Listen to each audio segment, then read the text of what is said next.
The following video is brought to you by the guys at the Wrecking and Racing Podcast, a NASCAR podcast made by the fans for the fans. Check them out at www.wreckingandracing.com, facebook.com/wreckingandracing, and Twitter at Wrecking and Racing. Hello again, ladies and gentlemen, Saka here, and welcome back to NASCAR Racing 2003 season. It is the final race at Miami Homestead. Your final four: William Byron on the pole, myself outside row 2, Kevin Harvick inside row 3, and poor Brandon, he didn't have a very good qualifying run. He's back just a little bit more, but no doubt we'll see him later this race. It's going to be 27 laps to end the season. So we've had a pretty good run of it so far. 10 wins so far this year. Let's see if we can make another. And more importantly, let's get that championship. Green flag is about to drop, and green flag is out. We're starting in first gear behind Kyle Busch. We're going to give him a little push here into turn 1. We don't want to give up that second groove. The car is really loose to start, but it allows you to really lay the throttle down from middle off for sure, and then down these long straightaways. The high line carries a lot of momentum, as you can see. We'll tuck in right behind Kyle here. Roll out of the throttle just a bit. Denny Hamlin looking to the inside of his Joe Gibbs teammate right there. Kyle Busch looks up a little bit. We'll go to the outside. Up top, 3 wide. Carry that speed down the straightaway and clear. And right here is the championship battle. Harvick fighting hard with William Byron, with us looking right to the inside. Let's see if we can get a run here on Kevin Harvick looking to the inside. I'm not sure if we got enough momentum. We'll just roll out. It's a long 27 laps. It'll go by fairly quickly, but you know, a lot can happen. William Byron slips up on the high side just a bit. That'll put us in third and second overall for the championship. Martin Truex Jr. up front trying to play spoiler. Now in real life, of course, Martin Truex Jr. wins Homestead and the championship, and I think that's what you have to do here in this series as well, is get a win. That way you are guaranteed the championship. So Kevin Harvick looking to replicate what Martin Truex Jr. did last year at Homestead, getting a good run on the bottom. We'll catch right back up to Harvick really quick, and we'll see if we can look to the inside here on Harvick. I mean, we can get to the throttle pretty well. We're right there on the white line. Can't really get the runoff that we need. We're sort of hanging right here, but that's the only spot that matters, is the one right in front of us. It would be nice to win, but we only need to be in the first car of the championship 4. Speaking of which, I see Brandon back there on the bottom making up position, so he is on the march to the front. We're looking to the inside of Harvick now. Should be able to complete the pass off of turn 2. We'll get back to the throttle, run that bottom, and be side by side on the backstretch. Now, really, the high line at Homestead would be the fastest line if you can get up right by the wall and keep off of it just by a little bit. You can carry a lot of speed, but unfortunately 2K3 doesn't do progressive banking really well, so the bottom still is the preferred groove here. The car is just like really loose. We can't get back to the throttle like we want. Harvick looking back to our inside. Harvick knows this is for the championship. At least the real Kevin Harvick would know. But we'll settle in, see if we can improve our time here. And yeah, Truex looks like he slipped up a bit going into turn 3. We slip up in the middle of 3 and 4. We'll get the run though, right on his back bumper. Let's look for the lead around Martin Truex Jr. And yeah, it looks like we're going to complete that pass, and Brandon is right there making a pass on William Byron. So Brandon in the top 5, fighting amongst William Byron and Kevin Harvick. And if he is fast enough to get up to us from his qualifying spot, then he's definitely fast enough to pass us, considering our speed here. Now, we will have to make a pit stop. We were 5 laps short on fuel, and as hard as we were running, there is no way we can save 5 laps of fuel and be this competitive. So pit strategy may be a thing. We only need 1 can of fuel, so we don't want to be waiting on tires. So 2 tires may be the name of the game if our tire wear will let us do it. And we're really not pushing these tires too hard. The car is too loose to really push the tires. If anything, the right rear would be getting a workout. But now that we're up front, we can sort of pace and do our own, run our own race here. A little loose on corner entry. We'll wash up just a bit. And there's Brandon's nose to the inside in that wreckingandracing.com podcast Camaro. Side by side. Going into turn 3, Brandon will take that spot. We'll roll out, and we'll see if we can drop down to the inside here and not give Kevin Harvick the run he needs. Basically, you can throw a blanket over the top 5 cars. Very competitive. All the championship leaders are here and fighting amongst ourselves, which, you know, after 35 races, what you want to see is a close race between the 4 that are remaining. And that's what we've got here. Brandon is sort of stretching out the lead just a bit. I'm trying to conserve my tires a bit. I am feeling a 2-tire change, just right sides only, when we come to pit road. So going after Brandon right now wouldn't prove too fruitful, I don't believe, in the long game, since these left side tires are going to be on until the checkered flag. Brandon is doing his fair share of scraping, though. If he was a lawnmower, that would be the lowest grass possible.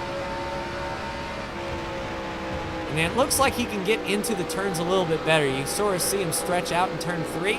And we're getting through the turns a little bit better than Martin Truex Jr. He is dropping back, so perhaps the AI is thinking about a 2-tire stop as well. We're going to have to see where we shake out after pit stops.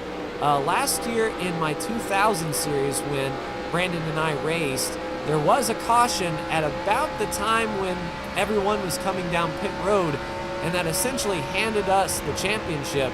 Whenever we were on pit road, the caution came out, and we beat the leader back to pit road, so we were able to keep that spot when everything was all said and done. So, you know, anything can certainly happen here. As it stands now, Brandon looking very strong. We're running in 2nd, and Martin Truex Jr. blocking 3rd. And I believe that is still Kevin Harvick behind. No, that is not Kevin Harvick. In fact, there is Kevin Harvick coming off pit road now. So an early pit for the 3rd place guy, Kevin Harvick, blocking me, not getting up to speed here. Let's see if we can get around Harvick. He has fresh tires, so this will be sort of a good gauge for us to see if we can hold off fresh tires. I assume he took 4. Maybe he took 2. There's really no way to find out. We can't ask our crew guys, hey, how many did Kevin take? So we're going to get in front of him. Kevin Harvick is not going to let us go by any stretch of the imagination. He's looking to the outside, but Truex is catching him, and I believe that's Eric Jones behind Truex, so a good run for Eric Jones. But interesting to see what Harvick can do with us here. It looks like he is holding 2 or 3 car lengths behind. He isn't trying to pass us, not yet anyway. If Harvick does get to our rear bumper, I am going to let him go. There's no sense in racing Harvick now this hard. If we can take away his ideal racing line, though, and slow him up on those new tires, we certainly shall. But if he does get a nose on us, we're going to roll out and let him go. The left side tires on our car are more precious than keeping Kevin Harvick 1 lap down, I think, especially if we do a 2-tire change. If anything, we'll come out right beside him, and we will have the fresher right sides, and he will be pretty well used up. We kind of chopped the nose a bit on Kevin. I can't imagine he would be too happy with that. He is pressuring pretty hard. If he looks to the inside here on turn 1, we'll let him go. We'll just see what Kevin wants here. It does look like he's looking to the outside and dropping back, so we'll keep in front of Kevin for now. Now he's able to pick up the throttle very well on center, so Kevin Harvick will move in front of us. Here in turn 3, we'll let him go. Now, if Kevin can make Brandon sweat a little, maybe, you know, push Brandon a little bit, get his tires chewed up, that'd be beneficial for us. We just let Harvick go. The question is, if Harvick gets to Brandon, will he let Harvick go? Or will he fight off Kevin to keep him pinned 1 lap down? If the caution were to come out, there'd be no lucky dog Kevin Harvick, unlike the Phoenix race. But you know, he'd be trapped a lap down. I don't know if he wouldn't pit and would just start in front of the leaders at the tail end of the lead lap, but, you know, right now Kevin Harvick is out of the championship hunt, the outside looking in. And it does look like he is pacing us a bit. We really have no pressure from behind, so we're just sort of watching this take place. Still within shouting distance, though. We need to get on pit road very well and see where we shake out in the grand scheme of things. Probably next time by, I believe we're going to pit before we get to that lap traffic for sure. Harvick looking to that inside. He's closed up that gap on Brandon a bit. It looks like we're holding the same interval on Brandon, but Harvick is really picking it up and laying it down as far as lap times are concerned. But Kevin won't be on pit road anymore this race, so if he's getting all the good out of his tires now, that's not going to go well for the second half of the event for sure. But Harvick is looking to the inside pretty strong. I'll pit in the next lap or two for sure, and I am going to do right side tires. Brandon does let Harvick go. So Kevin Harvick will be stretching out.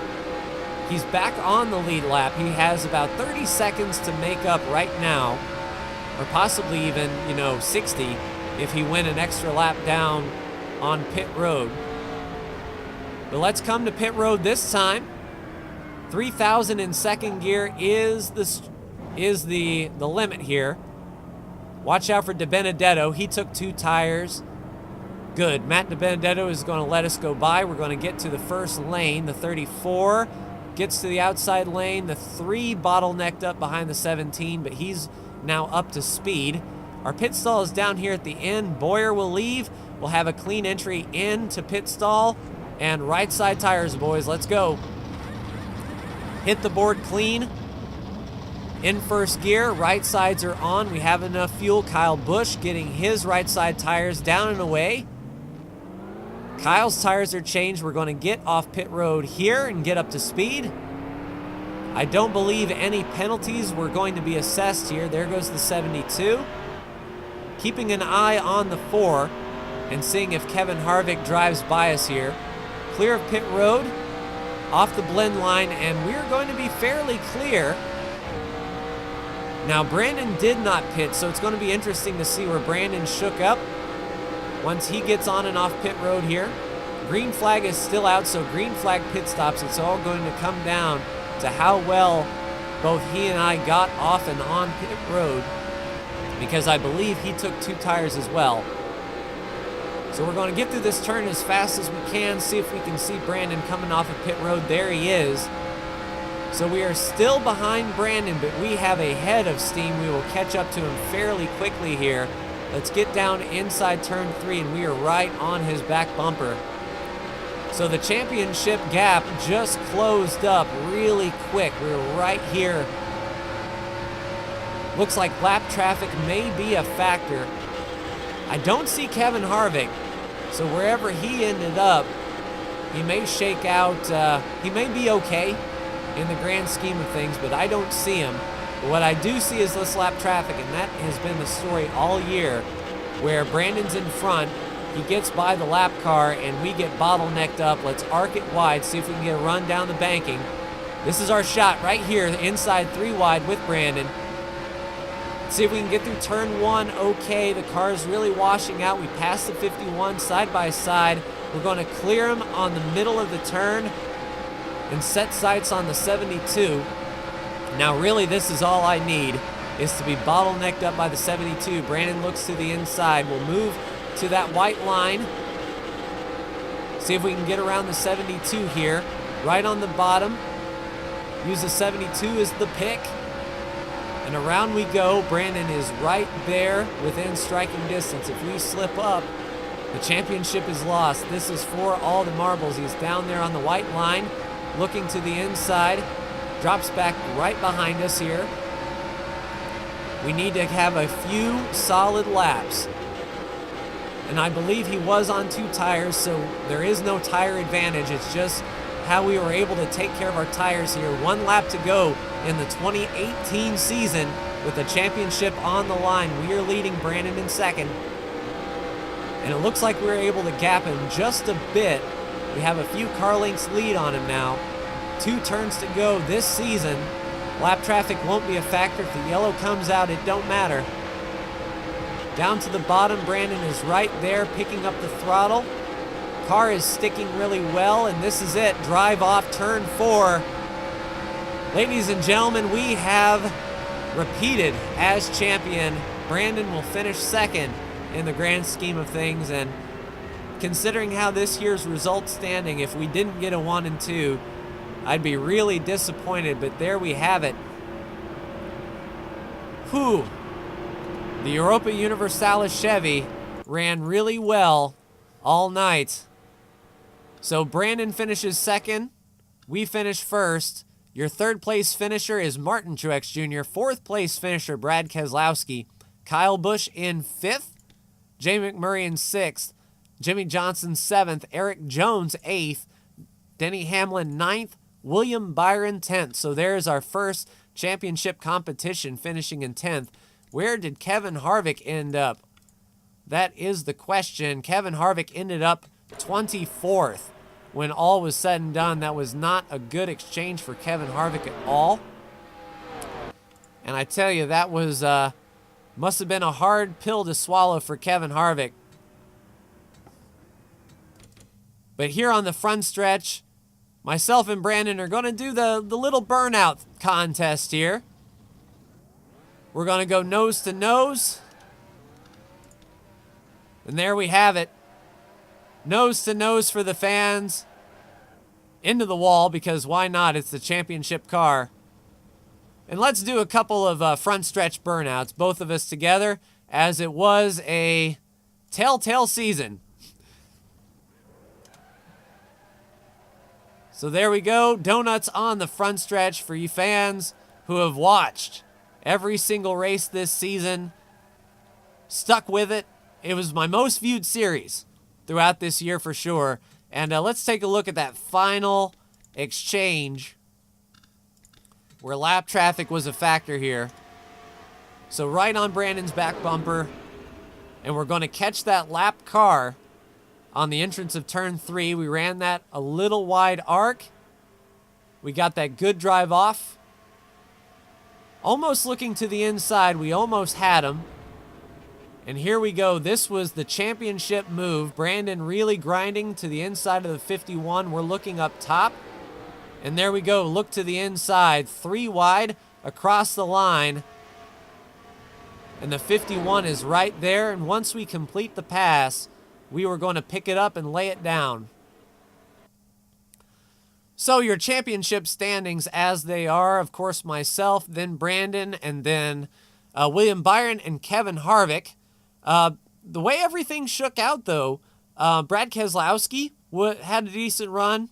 But overall, let's take a look at what would have happened if there was no points reset. So with 11 wins, 26 top 5s, and 31 top 10s, I would have won the championship by points. Brandon just 8 points behind with 14 wins, 28 top 5s, 30 top 10s. Truex in 3rd, William Byron in 4th, Kyle Larson in 5th, Kyle Busch in 6th, Kevin Harvick in 7th, Brad Keselowski 8th, Joey Logano in 9th, and Daniel Suarez rounds out your top 10 for the year. But that's going to do it for me and this season of NASCAR Racing 2003 season. Ladies and gentlemen, like, share, and subscribe if you are so bold. And let's do it again next year for the 2019 season. I'll see you in February at Daytona. Take care.